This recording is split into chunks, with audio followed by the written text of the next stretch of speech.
Greetings, all you beautiful fans of the Eventide H90.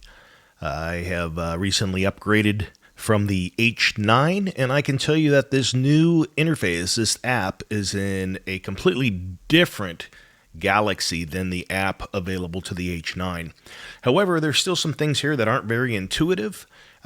Incredibly powerful. I couldn't be more happy with my purchase. In fact, I'm surprised that it took me this long. I've been hemming and hawing over the past year. I've looked at all of the other multi-effects pedals out there, from Maris, quite a few others. And while I almost went in a different direction, I eventually came back to the H90. And the thing that made me even look is the fact that the H9, its interface and workflow was a little janky. Even though it's powerful, it still left a lot to be desired. So the one thing that I wanted to better understand here that's not in the documentation, and which is why I'm creating this video, is how to actually create a program from scratch. So here we are connected, and we can see that the workflow here is lists. And right now I'm in list 1. That's what this drop down is here, which, as you can see, there's not a lot of things that are labeled. Like, this doesn't tell you it's a list, but that's what these are. These are 4 different lists. And of course, you can come down here and create a new list. You can rename a list. You can import a list. You can export the current list, and you can delete a list. Now, this first list is completely taken up. That's called user 1. In fact, I would want to rename this list, which I'm going to go ahead and do here. I'm going to call this factory, since it's not editable anyway, except for the name. And now this is called factory. So no longer is it up for grabs as to what it is. Now, the beautiful thing about this is they did a fantastic job of giving you access to 100 different programs. And that is the hierarchy. We have a list, and then these are programs. And these programs are in banks, and each bank has 3 different programs in it. It's kind of a nice way to kind of organize variations of the programs in each bank. Now, here's the part where I got really confused, and there's nothing in the manual about this. Once you've gone through and you've kind of played with all the presets, which are great because it's going to give you some fantastic ideas about how to use it. And I'll just tell you one. See, I don't even play guitar. My genres and styles of music, I'm into melodic techno, I'm into down-tempo, I like Buddha bar style music, ambient. When it comes to house, I like organic and tribal house, progressive house, some deep house.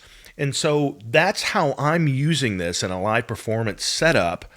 And so therefore, I went through all of these factory settings to really be able to get a feel for what this thing's capable of, and it's incredibly powerful.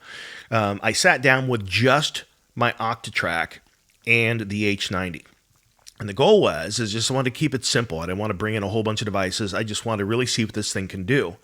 And so what I started doing is I wanted to do something that's really difficult to do, at least for me, in a workflow, and that is to understand how I could layer some effects on drum and bass, because those are the places where, effects can really muddy the water.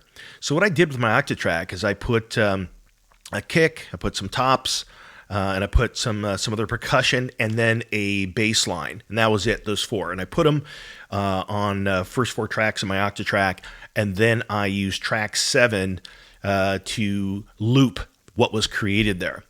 And then I'm using the Q out as an alternate out to my main out, going into the H90 and then back into the AB of the Octatrack, for those of you that have an Octatrack.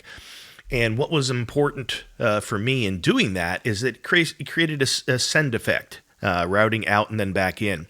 Now, where this came in highly valuable to me is that I was able to layer effects on top of my drums without muddying them, the drums and bass. And man, is the H90 so incredible for this. OMG. It has transformed my workflow and what is possible, that I'm just blown away. So now that I've gone through all of these factory settings to really see what I can do, now I'm in stage 2 where I want to create my own. Well, how exactly do you do that? That's the part that became tricky for me. So, as I mentioned, everything in factory is already taken up. So you don't want to change those. What you could do is you could go in here and you could make a copy of this. But instead of doing that, I'm just going to come over here to user 2. This is the second list. Now, as you can see, all of these are initialized program, a init program. These are all blank canvases. Well, here's the part where it becomes unintuitive. So now what do?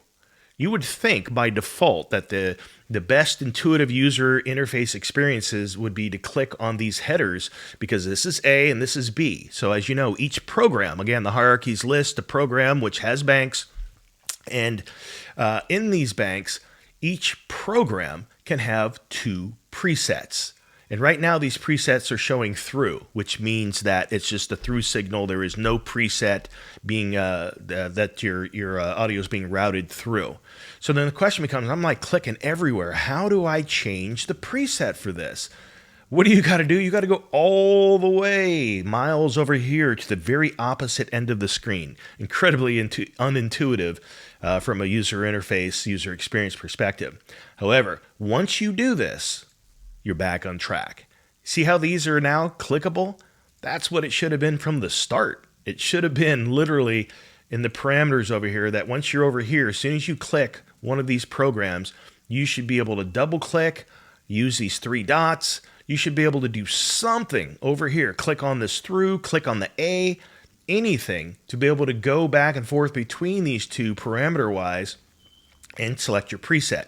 But you can't. You have to come all the way down here. So this is where the magic happens. You come down to the preset library, and now you can choose to add your presets by clicking on these.